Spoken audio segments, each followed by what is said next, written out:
जो कुआं खोदता है वही गिरता है। एक बादशाह के महल की चहारदीवारी के अंदर एक वजीर और एक कारिंदा रहता था। वजीर और कारिंदे के पुत्र में गहरी दोस्ती थी। हम उम्र होने के कारण दोनों एक साथ पढ़ते खेलते थे।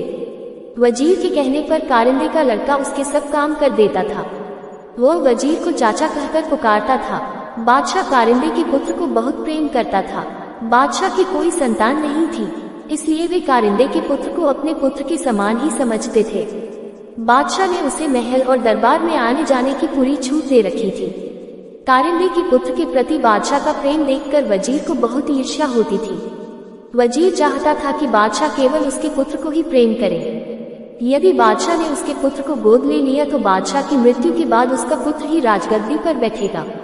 वजीर की इच्छा के विपरीत बादशाह का प्रेम कारिंदे के पुत्र के प्रति बढ़ता ही गया।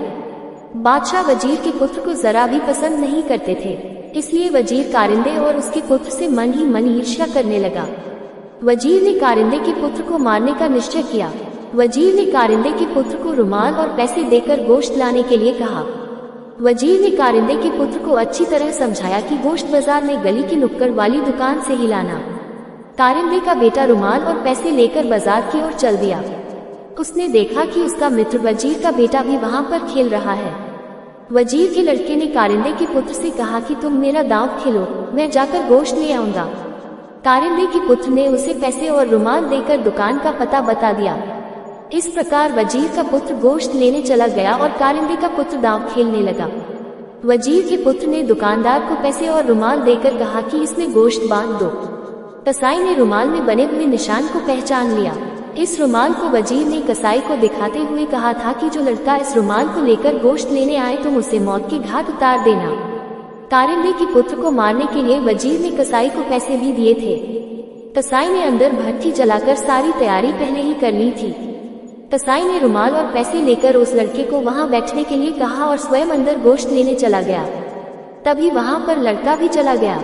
कसाई ने तुरंत उस लड़के को उठाकर जलती हुई भट्ठी में झोंक दिया। कारिंदे का पुत्र अपना दांव खेलकर अपने घर जा रहा था कि उसे रास्ते में वजीर मिल गया। कारिंदे के पुत्र ने पूछा, चाचा भैया गोश्त ले आया। इतना सुनकर वजीर के पैरों के नीचे से जमीन खिसक गई। तभी कारिंदे के पुत्र ने कहा, चाचा भैया ने मुझसे रुमाल और पैसे ले लिए थे और कहा कि तुम मेरा दांव खेल लो, मैं गोश्त लेकर घर चला जाऊंगा। मैंने भैया को दुकान का पता भी बता दिया था। वजीर की आंखों के आगे अंधेरा छा गया और उसके मुख से एक शब्द भी नहीं निकला। अपने पुत्र को याद करता हुआ वजीर अपने घर चला गया। वजीर कह रहा था कि जो दूसरों के लिए कुआं खोदता है उसमें स्वयं गिरता है। शिक्षा। इस कहानी से हमें यही शिक्षा मिलती है कि हमें कभी किसी का बुरा नहीं करना चाहिए।